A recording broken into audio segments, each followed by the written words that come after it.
This is Democracy, a podcast that explores the interracial, intergenerational, and intersectional unheard voices living in the world's most influential democracy.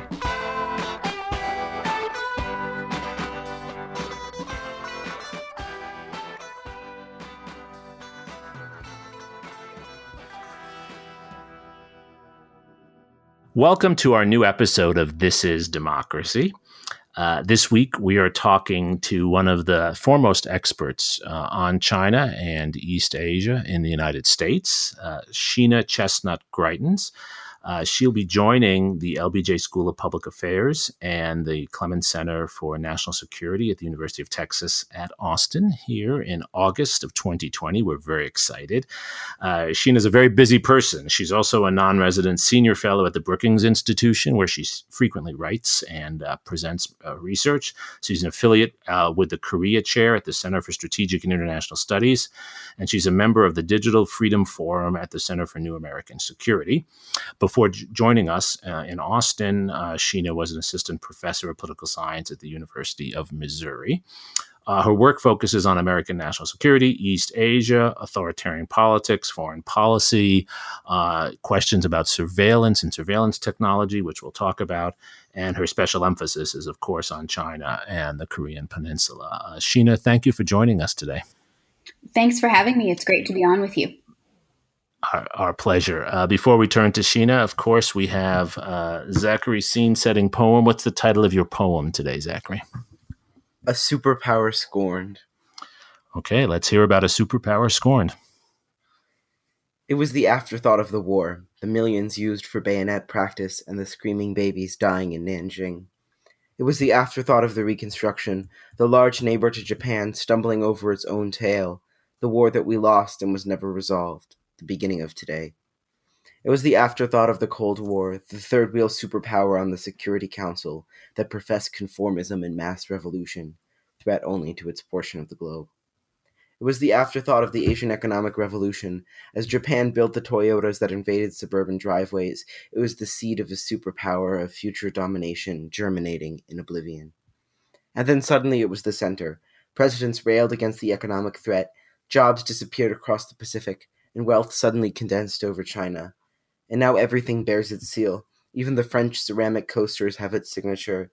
The American flag in my bedroom has it stitched into its stars and stripes. China was the afterthought that became the looming shadow. And how, with its billions of people, how, with its mountains and rivers and valleys, how, with its deep water dominant ports, how do we not see this coming? Love hath no fury like a superpower scorned. What's your poem about, Zachary? My poem is really about how underestimated China really was on the international stage until it seems suddenly it became this global superpower that really loomed large over American policy discussions for the past few decades. Sheena, is that accurate? Did the United States and other countries underrate China as a strategic competitor for too long? Well, I think that the view of China has always been a country that has a tremendous amount of potential. There's the quote from Napoleon that when China wakes, she will shake the world. Yes. And so, but there was also this sense for a long time, China was a country, as Zachary's poem mentioned, it was a country that was devastated, not just by war with Japan, but by its own civil conflict, which stretched really from the late 1920s all the way through 1949 and the CCP's rise to power. And the country, to a certain extent, either turned inward or at least away from the United States and Western Europe toward the Soviet Union, toward the international communist movement. And so certainly there's a sense that China's engagement with the world, as we've observed it in the last few years, is both sort of a pattern that has been sort of in the awakening since the 1970s with the launch of China's reform and opening policy, but also that really under Xi Jinping that we are seeing a new approach both to domestic politics and to foreign policy under Xi Jinping's leadership. So when I was writing a book about Henry Kissinger years ago, he viewed the opening to China as the pinnacle of his career in many respects and the pinnacle of American foreign policy. But it seems to me that your work shows so well how much more complicated Chinese-American relations have become since the early 1970s. What's made it so much more complex? How have we gone from this moment of euphoria in 1972 when Nixon and Kissinger visit Mao Zedong and Zhou Enlai? How have we gone from that moment to where we are today? Well, when you think about the motivation and the conditions that made the opening to China possible, I mean, that was a historic and a sort of, I describe it when I teach my undergraduate class on Chinese politics and foreign policy, sort of a moment when the tectonic plates of world politics shifted. In the sense of China's realigning itself from the Soviet Union, which it had split from, toward the United States. And so when you think about that, the security arguments at the time were really in favor of China cooperating with and even to some extent aligning with the United States as a way of balancing and creating some protection against the Soviet Union. Which it was worried about the Brezhnev Doctrine. It was worried about Czechoslovakia, about the Lin Biao incident, which Mao saw not only as a threat to China, but a direct sort of personal threat to his leadership. So there was this sense that security, although there was mistrust over Vietnam and Taiwan in particular, there was also a sense that there were compelling security reasons for the United States and China to cooperate, and that they had a real overriding shared interest in balancing against Soviet power. And so, as we think about what's changed since that moment, with the dissolution of the Soviet Union and this incredible rise of China itself, which really has occurred since Nixon's visit. Right, Nixon visited in February of 1972.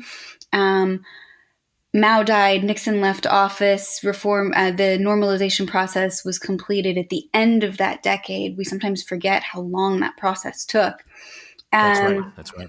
But, even if you think about normalization occurred within about a year of Deng Xiaoping launching the policy that became known as reform and opening, China's reopening to the outside world, and re-engaging in a very different way with the world at large. And so China itself was in a very different place, and because of that, I think it's inevitable that U.S.-China relations would be at a very different place. And so now what we're seeing, I think there's always been this mix of cooperation and competition in the U.S.-China relationship, but the security rationale that bound the two countries together when they normalized relations no longer is there.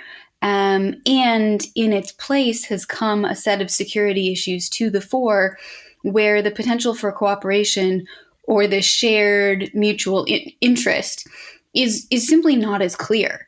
And so the security realm, I think, has become more conflictual. And the emphasis on competition has become a bigger and bigger part of the U.S.-China relationship in the last, really, I think, gradually over the course of the time since reform and opening.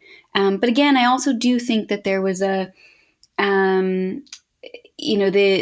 ascendance to the leadership to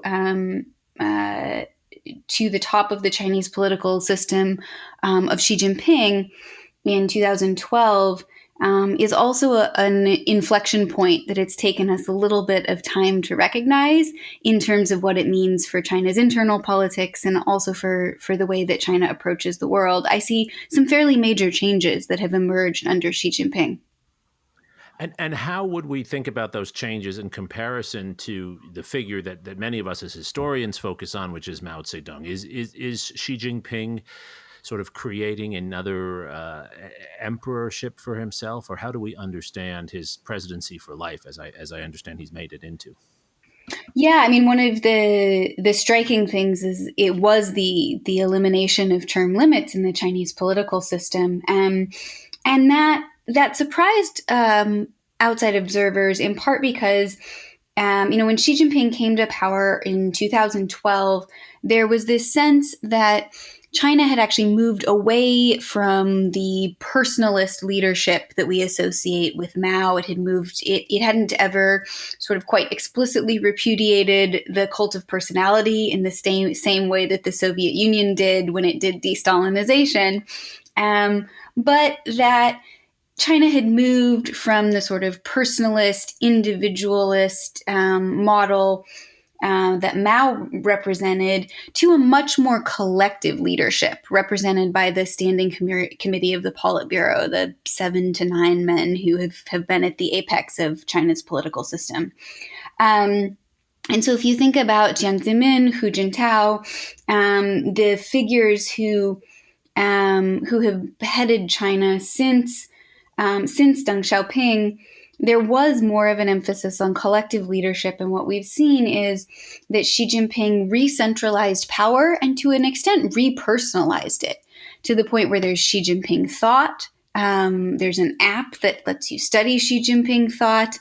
You rarely go a page or a day without seeing Xi Jinping on not one but multiple headlines in the People's Daily or other state media outlets. And so the amount that Xi Jinping has become both a symbolic and an actual sort of political personalist leader, what we would call personalist in political science, meaning that power really is concentrated in an individual rather than in an institution like the party or the military, is really a reversal of what we thought we were seeing in post-Mao China. And along with that, we've seen pretty massive changes to both domestic politics and foreign policy.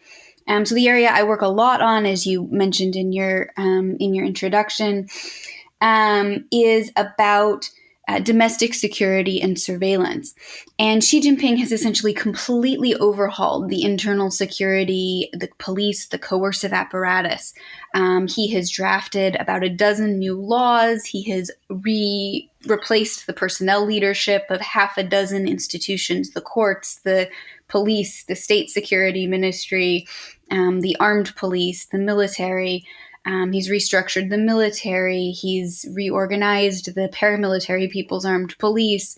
There's just this whole incredible raft of changes that he's made that have cumulatively completely overhauled the security infrastructure that keeps the party in power in China, what they would call political or regime security.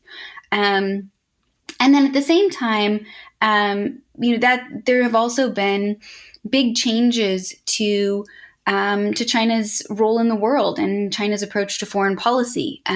So we see that, for example, in the reclamation of islands in the South China Sea, literally creating islands where rocks or low tide formations were all that existed before, and then putting, runways capable of receiving significantly sized military aircraft on them. So there are literally islands and territories that didn't exist when Xi Jinping came to power that now exist in the South China Sea. We have the Belt and Road Initiative. We have a very, very different pattern of China pursuing leadership positions in international organizations, which again is a change because China participated in international organizations much more actively starting in the 80s and 90s. But to see China now occupy the leadership role in 4 of 15 UN specialized agencies is a very, very different environment for global governance than we've seen before. And so I think both Chinese domestic politics and foreign policy have really changed pretty tremendously, even in the last sort of 8 or 9 years under Xi Jinping's leadership. That's an incredible encapsulation of so much. Before we turn to the discussion of domestic surveillance, which is one of the areas you've done groundbreaking work on, Zachary has a question for you. I was wondering why we haven't seen the same sort of democratic backlash within China to this growth in authoritarianism. Is it because the Chinese people have chosen economic prosperity over political freedom? That's a great question. And it would be fantastic if we could do surveys without restriction in China and count on the reliability of the answers that we get. It's really hard to gauge what the distribution of preferences is in China, what citizens actually think. And then I'll get to your question about backlash and kind of some of the other factors that I think help shape public opinion in China. But first of all, I think we have to be careful when we look at survey results or see interviews with people, because we know, and this is actually something that we learned from people who worked on Eastern Europe and life under communism there, is that there's this phenomenon called preference falsification, where people will outwardly behave as if they agree with the regime, even if their private beliefs are different, because being the only dissenter can be quite lonely. And in many cases, just physically dangerous when you live in a dictatorship. And so what happens is that there's this cumulative effect where everyone looks around and all of the citizens are pretending and acting as if they agree with what the regime is doing. And a great many of them might in private disagree, but there's no way to know that because everyone falsifies their external behavior out of a natural human desire for self-protection and to protect your loved ones. And that's also why we get these really unexpected cascades, because once one person, think about what happened in Tunisia during the Arab Spring, one person breaks the mold, someone else who actually secretly agrees with them says, oh, well, they did it, I could do that too. And you can very quickly get these cascades where suddenly it feels less risky and more morally or socially appropriate to express your true feelings, your true preferences. And that's why that phenomenon has been used to explain why we saw in places like East Germany and elsewhere in Eastern Europe under communism, this really quick switch from a seemingly stable regime to one that overnight all of a sudden wasn't. So that's kind of a note of caution. I just think we need to be a little bit careful about how much we can actually know about what people think in any non-democracy, and that includes China. But second, the other thing that China did, especially after Tiananmen Square, was that the party decided that they had not done enough patriotic education. And so they launched, there's been some great entire books written on this campaign to educate Chinese citizens about the fact that about this, one of the key concepts that's used in this curriculum is called the Century of Humiliation. So it begins with the Opium Wars and exploitation by the British, and it goes through a long list of foreign predations, exploitation, victimization, and abuse of the Chinese people until they're finally liberated from foreign imperialism and foreign predation by, of course, the CCP, the Chinese Communist Party.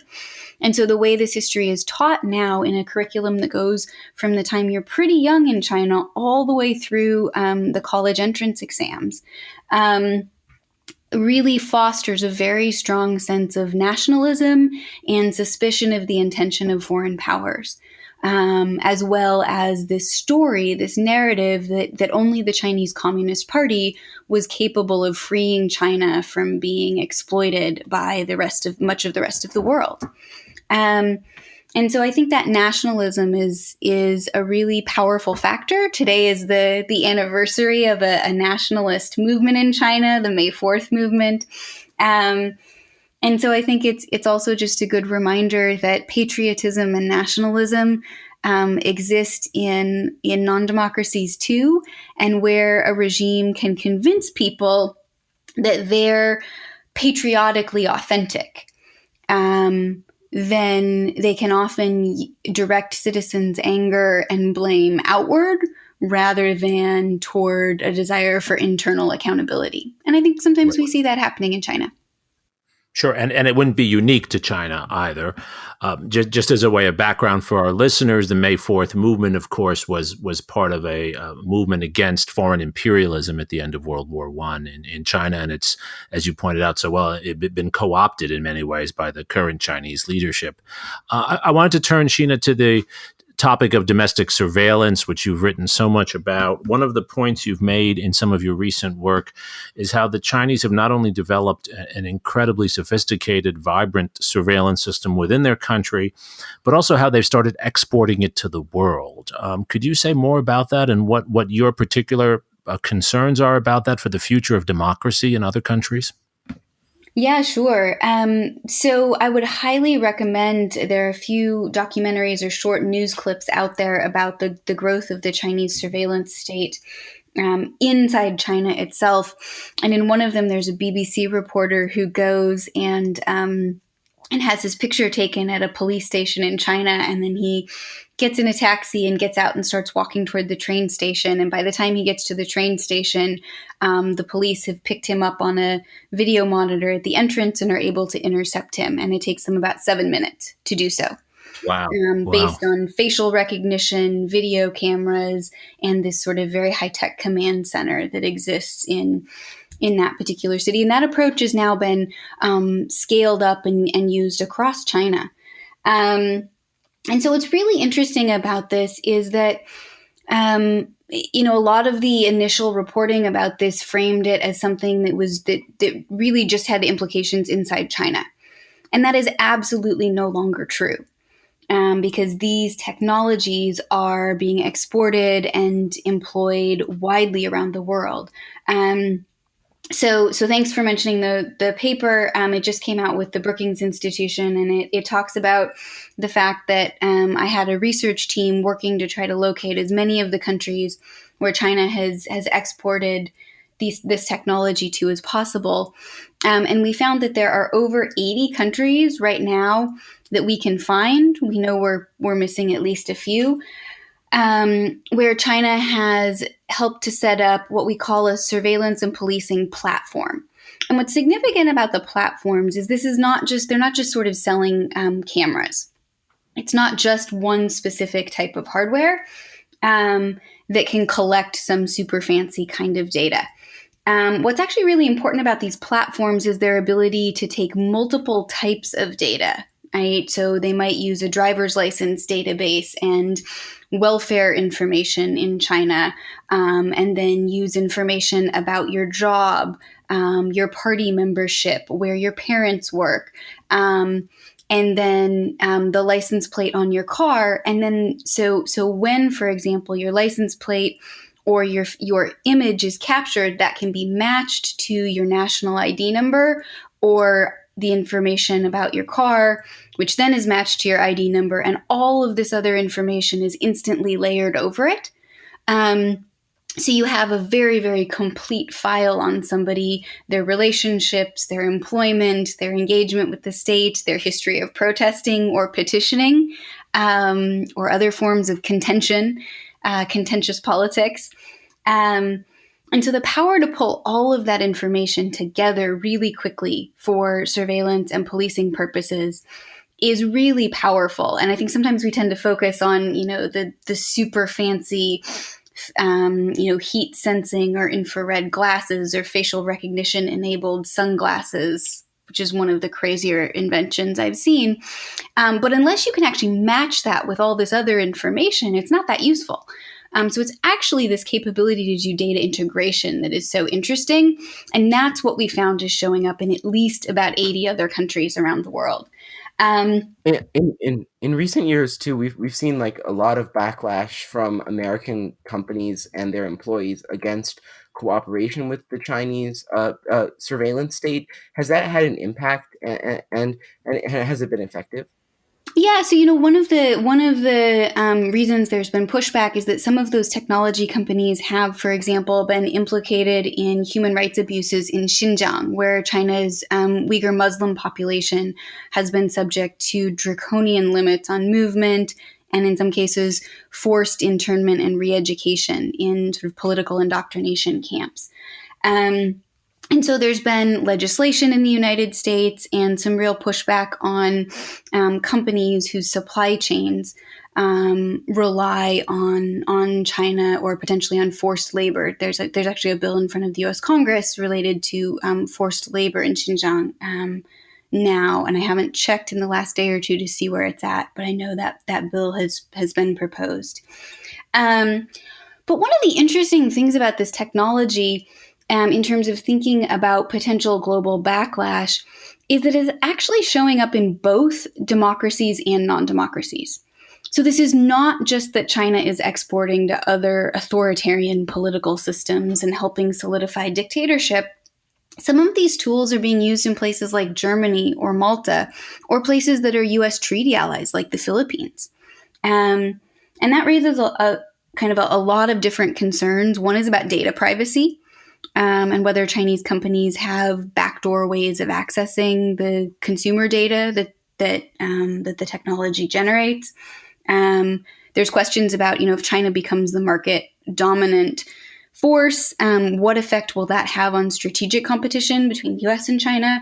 And then there's also concern that these surveillance technologies could, and Zach, I think this is where your question was going, right? That these questions could really, or technologies could really damage the quality of democracy and limit human rights and civil liberties in recipient countries. So even if it goes to a country that's a democracy, the subsequent effect could be really corrosive on that democracy.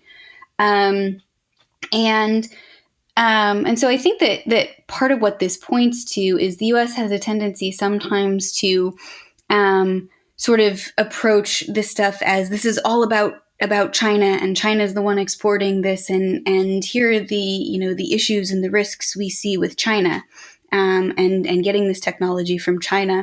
And the paper actually urges people to stop and say, okay, well, if we're thinking about potential backlash, or we're worried about the bad effects or the negative effects of adopting this technology, maybe we need to ask the people who are adopting it what problems they're trying to solve. And in many cases, these are local mayors or provincial governors who are concerned about crime, public safety, investment, and job creation, who are trying to reduce violent crime. And they're convinced that this looks like a decent solution.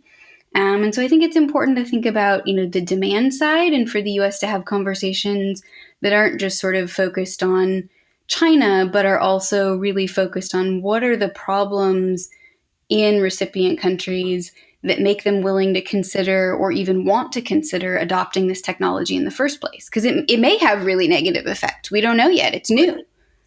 Right. It's a powerful insight, Gina, to think in terms of not just the Chinese exporting, but the import motivations that various groups have for using this technology. Before we turn to sort of where American policy might go and thinking about these issues, we have to ask about North Korea. Obviously, in the news recently, quite a lot with the question about the health of Kim Jong-un, the dictator of North Korea. To what extent do you see China having a very strong influence over the future of North Korea, or to what extent is North Korea somewhat independent from Chinese influence? So I think that's a great question. And one of the things that I think this recent episode where Kim Jong-un went out of sight for 15, 20 days and then reappeared was actually to point out a really urgent need, not just for the U.S. to think through, okay, what happens if he's not healthy, but also for the U.S. to maintain and have conversations with as many countries in the region as possible to try to make sure we understand what the potential scenarios are for if Kim Jong-un actually does pass away. He's not in good health. That's been pretty clear for a while. And so even though he's okay right now, there's still a pretty clear need to think about what would the U.S. policy be if something happened. One of the interesting things about North Korea is that, around the same time Xi Jinping came to power in China, who was a leader, who wanted to do things differently than his immediate predecessors, Kim Jong-un came to power in North Korea, right? He came into power in early 2012. having been the designated successor for about 2 years. It's one of the only times that we've seen a second hereditary succession. So power, we've had maybe 30-ish hereditary successions in dictatorships. They're actually pretty hard to do.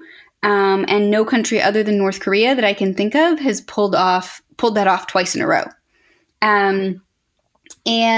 And so Kim Jong-un is also not cut from the same mold as his father. He styles himself much more like his grandfather. He's outgoing. He will speak in public, which his father never did. But what's interesting about that is, unlike Xi Jinping, who actually appears to have really changed policy, the change with Kim Jong-un seems to be more stylistic. And there just seems to be a lot more continuity, right? There's no sign that North Korea has abandoned or modified its desire to have a nuclear weapons arsenal, or the capability to hit the United States with it, which it's now accomplished with a lot of its recent missile testing. By recent, I mean sort of in the last decade, not in the last year or two. Right. And so in terms of foreign policy, there's actually much more continuity on the North Korean side than I think we've seen with China, although the China-North Korea relationship doesn't seem to have changed very much. That's been a relationship for a long time where North Korea relies on China but doesn't want to rely on it too much. And so I don't think it's an accident that one of the things Kim Jong-un did was remove the person who had the best relationship with China, his uncle, Chang Song-taek, who he purged and then executed.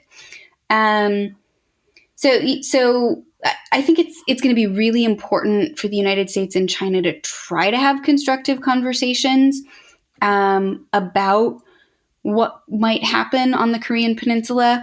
But there's a lot of mistrust. The interests don't really, that's an area where the interests and what each side would prioritize or want don't overlap very well. And so it's been very, very difficult to get candid conversation going between the United States and China. And the result is that right now there's a lot of concern about what would happen in a scenario where it's not clear what's going on in North Korea if the U.S. or China had to, try to step in to fill a power vacuum. Would they be able to talk to each other, coordinate, and avoid a clash that might just come out of straightforward miscommunication? It's not clear right now that there's a procedure or a way in place to avoid that scenario, even though it would clearly be suboptimal for both sides. But it's really hard to talk about. So that's kind of I think where things are. That's not an optimistic answer. I'm sorry. Not at all. No, but very helpful. I mean, you really laid out the strategic landscape for us, both with regard to Chinese policy in the South China Sea, with Chinese policy with regard to surveillance technologies, and with regard to North Korea. We always like to close, Sheena, with a discussion of where we go from here. Where should we go in terms of policy making, and what should citizens be looking for and arguing for? We are going to have an election in November, and at some point there will be some discussion of foreign policy in China. What should citizens be looking for? What should they be lobbying and arguing for? Sure. Gosh, I think that's a great question, and it is difficult to answer concisely. I will do my best, in part because this is such a complex and multifaceted relationship. These are the two biggest economic and military powers in the world, and their interaction encompasses literally every issue you could think of on the planet. Most of us probably would not have had public health at the top of our list of issues in the U.S.-China relationship agenda. And yet all of a sudden our lives are being, sort of overturned or massively impacted by the public health relationship between the two countries right now. And that's just an example of how complex and how seemingly minor issues in the U.S.-China relationship, or at least issues that aren't high profile, can suddenly exert a huge effect on the lives of average Chinese people and average American citizens.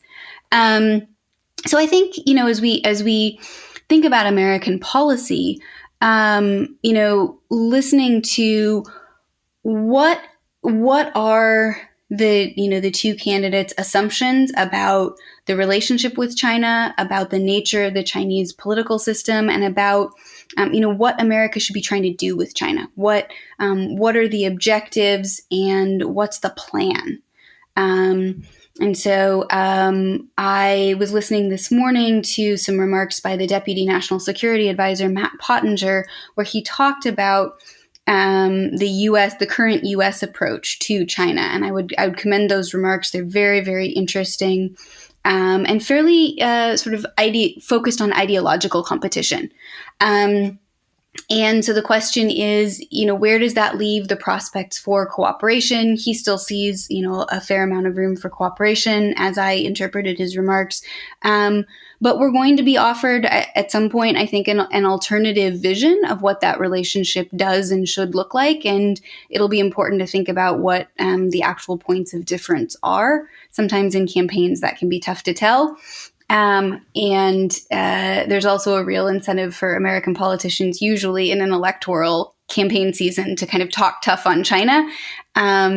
So kind of thinking about, what the effects of those policies would be if they were actually carried out. I guess the last thing, if I can throw one thing in there on surveillance technology, I think this public health crisis has the potential to really revise how both democracies and non-democracies think about the use of surveillance technology. Test and trace does require some intrusion into citizen sort of, traditional conceptions of data privacy, at least as we think about it here in the United States. And right now, China has done a lot more in, for example, the UN or other standard-setting bodies to propose a set of standards for surveillance technology and related telecommunications or other technologies that are used for surveillance. And so one of my recommendations, I think, is that the U.S. needs and should have a much more comprehensive strategy for what kind of standards it wants in the world that can accomplish some of our goals in, for example, public health, but that remain compatible with American values and interests like civil liberties, democracy, and human freedom. And I think that's, for me, that's it, because it's the area I work on. That's an area where I'd like to see more proactive U.S. leadership. Because right now I think China is pushing ahead, and we risk having China fill that gap if the U.S. doesn't pursue that comprehensive strategy soon. Otherwise, man, it's such a huge, complex relationship. I could talk for a few more minutes on the economy, but I'll stop there. No, you've given us a lot to think about with regard to strategic relations and security issues. Zachary, for young people like yourself looking at these issues, do these security issues resonate with you? Is it possible to find space to think about them in the context of obviously the pandemic and other issues? And also, do these issues help you get beyond the sometimes narrow stereotypes, sometimes racist stereotypes that people use toward China and the United States? I definitely think they do. And I think that this new generation of leaders that's coming up in the United States is really much more aware of China as a world power and a major U.S. policy issue than past generations. In a way, I think China will be like the Soviet Union and Russia were to an earlier generation in the 1980s, in terms of we're going to have to study China much more in depth and think about the policy in a much more complex way than the simple extremes that we see often in the political sphere.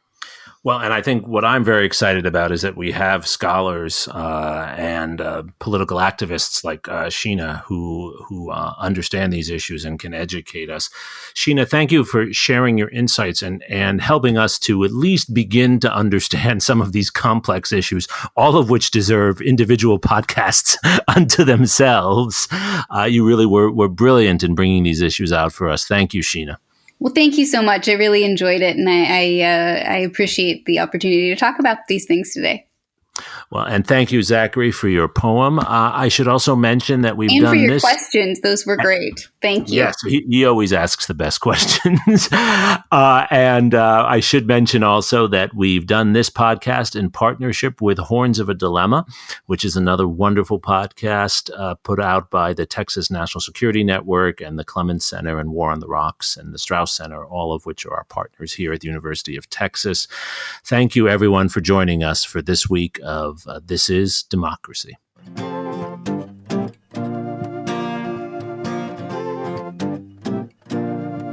This podcast is produced by the Liberal Arts Development Studio and the College of Liberal Arts at the University of Texas at Austin.